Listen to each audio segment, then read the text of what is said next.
एक बार एक बहुत ही दुखी व्यक्ति एक महात्मा के पास आकर कहता है, मैं अपने जीवन से बहुत दुखी हूं। मैं अपनी बीवी, बच्चों और अपने परिवार को भी खुश नहीं रख सकता। मैं अपने लिए भी कुछ नहीं कर पा रहा। कभी कभी तो मुझे अपनी जिंदगी को खत्म कर देने के भी ख्याल आते हैं। आप इतनी साधनाएं करते हैं, इतनी तपस्या करते हैं, क्या आप मुझे कोई ऐसा मार्ग बता सकते हैं जिससे मैं अपने बुरे वक्त से बाहर आ सकूं? मेरा बहुत बुरा समय चल रहा है। 2 वक्त की रोटी का इंतजाम करना भी मेरे लिए बहुत मुश्किल हो गया है। अब आप ही बताइए कि ऐसे वक्त में मैं जिंदा रहूं तो कैसे रहूं? कैसे अपने परिवार को खुश रहूं? कृपया करके कोई साधारण सा तरीका बताने की अनुकंपा करें ताकि मैं आसानी से समझ सकूं, क्योंकि मैं बहुत पढ़ा लिखा नहीं हूं। अगर आप बड़ी बड़ी ज्ञान की बातें करेंगे तो शायद मैं कभी समझ भी नहीं पाऊंगा। यह सुनकर महात्मा ने मुस्कुराते हुए कहा कि तुम एक काम कर सकते हो। उसने सामने की तरफ इशारा करते हुए कहा कि उस ऊंची पहाड़ी पर एक मंदिर है और उस मंदिर के पास चींटियां का एक घर है जहां पर हजारों चींटियां रहती हैं। तुम्हें सुनने में बड़ा अजीब लगेगा, लेकिन वो चींटियां उस मंदिर की जमीन को खराब कर देती हैं। उस मिट्टी की उपजाऊ शक्ति वो खत्म कर देती है, जिसके कारण वहां पर कोई भी पेड़ या कोई भी घास पनप नहीं पाती है। तुम मेरा एक काम करो, उसके बाद मैं तुम्हें तुम्हारे सवालों के जवाब दूंगा। तुम 7 दिन तक रोज उस पहाड़ी पर जाओ और उस चींटियां के घर को तहस नहस कर दो, उसको तोड़ दो। जब भी तुम्हें कोई चींटियों का घर दिखे मंदिर के आसपास तो उसे वहीं पे तहस नहस कर देना, लेकिन याद रहे घर को तोड़ने में कोई भी चींटी मरने नहीं चाहिए। इस बात को समझने का प्रयास करते हुए वो युवक वहां से चला गया। शायद उसको कुछ समझ में नहीं आया था कि महात्मा जी ऐसा क्यों करवा रहे हैं। वो तो उन चिड़ियों पर अन्याय कर रहे हैं, उनका घर तोड़वा रहे हैं, उन्हें नुकसान पहुंचा रहे हैं। आखिर कौन महात्मा ऐसा करेगा? लेकिन फिर भी उस महात्मा की बात मानते हुए वो अगले दिन से ही पहाड़ी पर जाना शुरू कर देता है। जब वो पहले दिन पहाड़ी पर पहुंचता है तो देखता है कि बहुत सारी चींटियां अपना खाना जुटाने में लगी हुई हैं। सारी चींटियां कतार से चल रही थीं और अनाज के छोटे छोटे कण उठाकर अपने घर में जमा करती जा रही थीं। ये देखकर पहले तो उस युवक का मन कमजोर पड़ गया। उसने सोचा कि ये इतनी मेहनत करके अपना घर भर रही है और मैं इनके घर को तबाह कर दूंगा तो इनको कितना बुरा लगेगा। लेकिन फिर उसने उस महात्मा की बात याद करते हुए उस घर को तोड़ना शुरू कर दिया। जल्द ही चींटियों में हाहाकार मच गया। वो इधर उधर दौड़ने लगी। अभी तक जो कतार में चल रही थी अब वो बिखर गई और इधर उधर अपनी जान बचाने के लिए भागने लगी। थोड़ी देर में घर टूट गया और सारी चींटियां इधर उधर छुपने के लिए भाग चुकी थीं। ये करने के बाद वो युवक दुखी मन से वापस अपने घर पर लौट आया। उसका मन परेशान था, दुखी था, पश्चाताप से भरा हुआ था। फिर उसने अपने बिस्तर में रात में लेटे लेटे ही सोचा कि अब तो उन चींटियों का घर तबाह हो चुका है। अब वह वापस जाने से क्या प्रयोजन है? अब क्या फायदा होगा? क्योंकि चींटियों का घर तहस नहस करने के लिए महात्मा जी ने कहा था, जो मैं कर चुका हूं। लेकिन फिर कुछ सोचकर अगले दिन उसने फिर से जाने का निश्चय किया और अगले दिन सुबह सुबह उठकर वो वापस उसी पहाड़ी पर पहुंच जाता है। पहाड़ी पर पहुंचकर वो उसी जगह पर पहुंचता है जहां पिछले सुबह उसने उस घर को तहस नहस कर दिया था।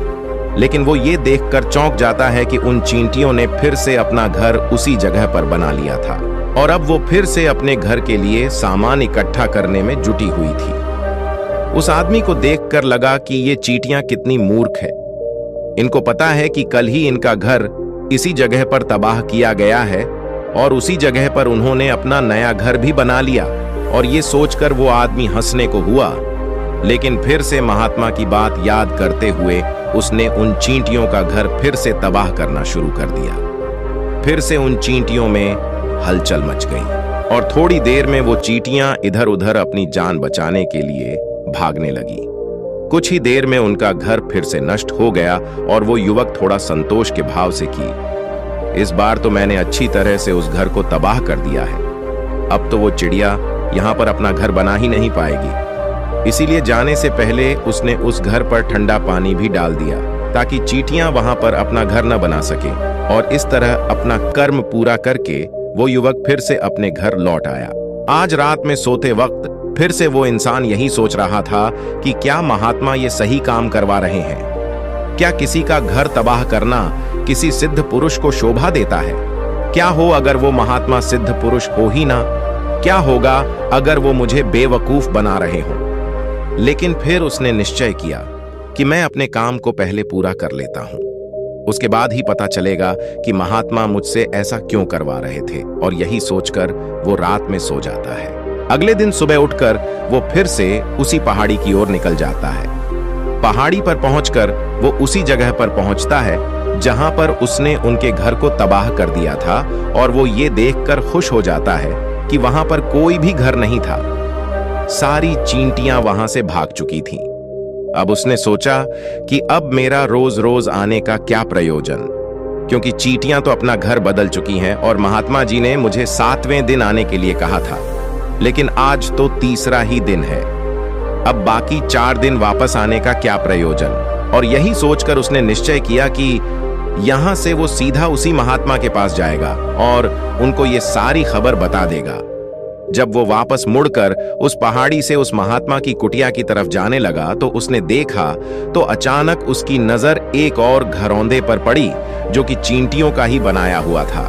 मतलब कि वो घरौंदा चींटियों ने ही बनाया था, और अब वो चींटियां नए घर में वास कर चुकी थीं। ये नया घर उनके पुराने घर से थोड़ी ही दूरी पर था, और जब उसी युवक की नजर उस घरौंदे पर पड़ी तो उसने सोचा कि शायद महात्मा को पता था कि ये चींटियां अपना घर यहां से बदलकर किसी दूसरी जगह पर बना लेगी। इसीलिए उन्होंने मुझे 7वें दिन आने के लिए कहा था, और ये विचार करके वो उसका नया घर भी तोड़ने के लिए पहुंच जाता है। जब वो वहां पहुंचा तो चींटियां उसी तरह अपने कार्य में लगी हुई थीं।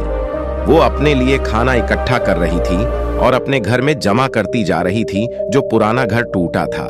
वहां भी अनाज के कारण बचे हुए थे, और चींटियां वहां से भी अनाज इकट्ठा कर करके वापस अपने नए घर में ला रही थीं।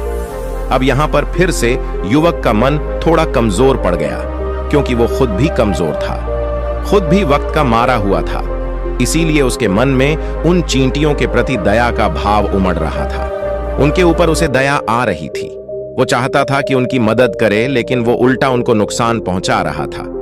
लेकिन उस महात्मा की बात को याद करते हुए उसने फिर से उस घर को तोड़ने का निश्चय किया, और उसने इस बार बड़ी ही सावधानी के साथ बिना किसी चींटी को कोई नुकसान पहुंचाए वो घर तबाह करना शुरू कर दिया।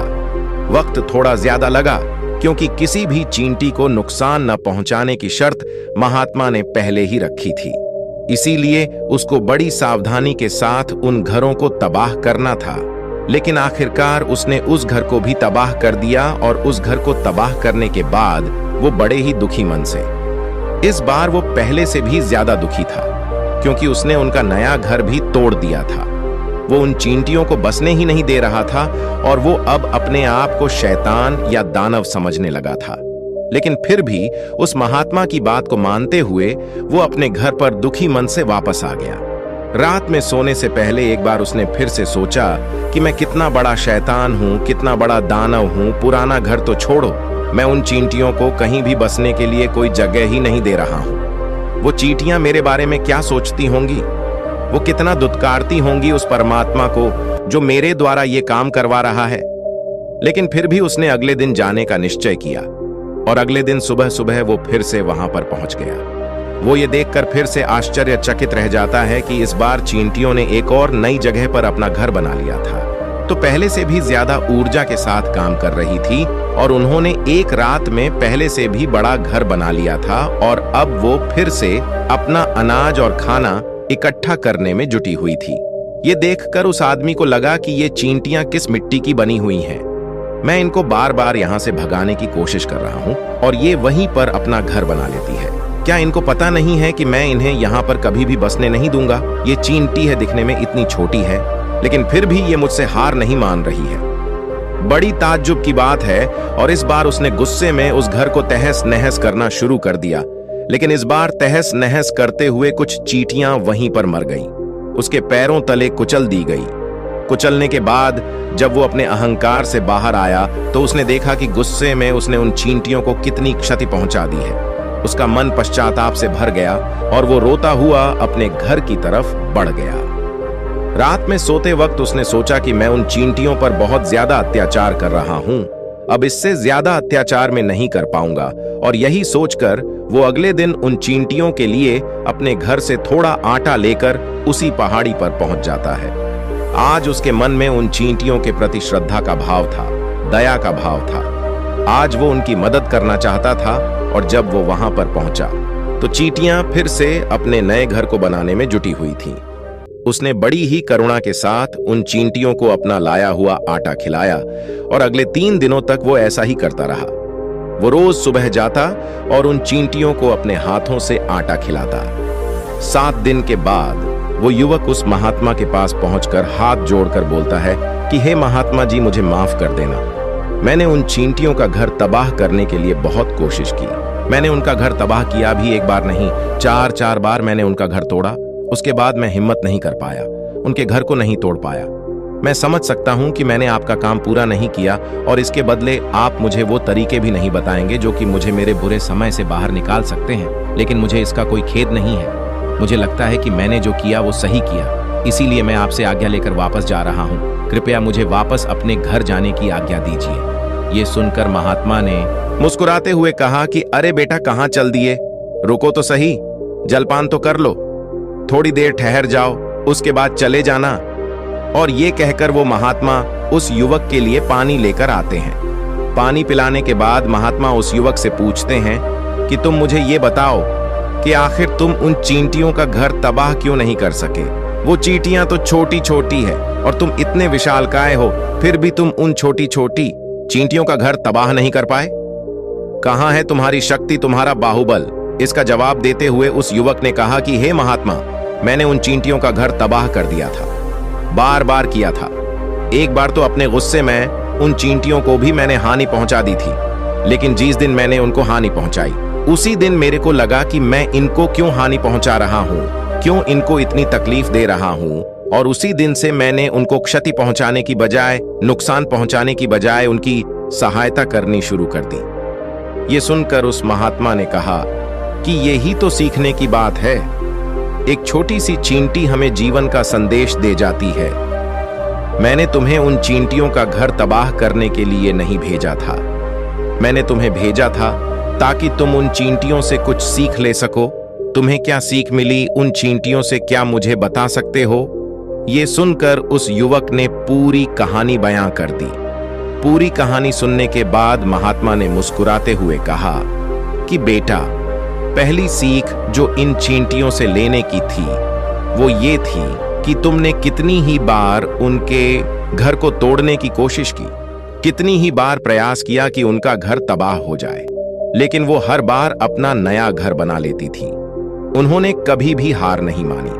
अगर वो हार मान लेती तो वो चींटियां तुम्हें वहां पर नहीं मिलती। जीवन कार्यशीलता का नाम है, कर्मशीलता का नाम है। लेकिन हम मनुष्य 1-2 बार हार मिलने पर ही टूट जाते हैं, हताश हो जाते हैं, और फिर जीवन में प्रयास ही नहीं करते। और कुछ लोग तो अपनी जिंदगी को खत्म करने पर उतारू हो जाते हैं। लेकिन जानवरों में तुमने एक बात देखी होगी कि वो अपना जीवन खुद से, स्वयं से कभी खत्म कर ही नहीं सकते हैं। तुमने कभी नहीं सुना होगा कि किसी जानवर ने आत्महत्या कर ली, चाहे वो जानवर कितना ही भूखा क्यों ना हो, कितना ही दुखी क्यों ना हो, लेकिन वह अपने जीवन के लिए हमेशा संघर्ष करता रहता है। लेकिन वहीं पर दूसरी तरफ हम मनुष्य 1-2 बार हताश होने पर ही अपना जीवन खत्म कर लेते हैं। जीवन तो कर्मशीलता है, कर्म करने का नाम है जीवन, और मृत्यु आखिरी विश्राम है, परम विश्राम है। इसीलिए मृत्यु से पहले कर्म करना कभी मत छोड़ना, क्योंकि मृत्यु के बाद तो तुम परम विश्राम में चले ही जाओगे। तो उससे पहले कर्म करना क्यों छोड़ रहे हो? क्यों हताश हो रहे हो? अगर तुम्हारा एक घर टूट गया है तो दूसरा घर बनाने का प्रयास करो, कोशिश करो, और कोशिश करने वालों की कभी हार नहीं होती। ये तुम उन चींटियों से देख चुके हो। देखने में तुमसे कितनी छोटी है वो चींटियां, और तुम इतने बड़े हो, लेकिन उनका मन तुम्हारे मन से इतना बड़ा है, इतना विशाल है, इतना दृढ़ संकल्प ही है कि इतनी बार घर टूटने पर भी उन चींटियों ने कभी हार नहीं मानी। दूसरी सीख ही यहां से लेने की थी। वो ये थी कि जब भी हमारे ऊपर बुरा समय आता है, हमें लगता है कि ये समय कभी नहीं जाएगा, ये समय मेरे जीवन को बर्बाद कर देगा, मुझे कभी नहीं जीने देगा और अपने इन्हीं ख्यालों से, अपने इन्हीं विचारों से, जिनका असलियत में कोई भी अस्तित्व नहीं है, वो सिर्फ विचार है, और वही विचार हमारे मन को दुखी कर देते हैं और इसीलिए हम प्रयास करना भी छोड़ देते हैं। लेकिन तुम खुद सोचो कि बार बार प्रकृति हमें क्षति पहुंचाएगी, नुकसान पहुंचाएगी, लेकिन कब तक पहुंचाएगी? अगर हम बार बार फिर से उठ के फिर से नया प्रयास करते रहेंगे तो प्रकृति भी हमारे सामने घुटने टेक देगी और वो भी एक दिन हमारे ऊपर दयावान हो जाएगी, कृपालु हो जाएंगी और वो हमें सब कुछ देने लगेगी जिसकी हमने कभी कामना की थी। तुमने खुद देखा कि तुम उन चींटियों को तबाह करने के लिए पहुंचे थे, लेकिन बाद में तुम ही उन चिड़ियों को अनाज और आटा देने लगे। तुम ही उन पर कृपालु हो गए। क्यों हुए? क्योंकि तुमने देखा कि वो चींटियां हार ही नहीं मान रही हैं। इसी तरह अगर तुम भी अपने जीवन में कभी हार नहीं मानोगे तो एक ना एक दिन ये प्रकृति तुम्हें वो सब कुछ देगी जो तुम अपने जीवन में पाना चाहते थे। इसीलिए 2 सीख याद रखना, कर्मशीलता कार्य करते जाना, और दूसरा कि एक ना एक दिन प्रकृति तुम्हारी उस कर्म का परिणाम तुम्हें जरूर देगी।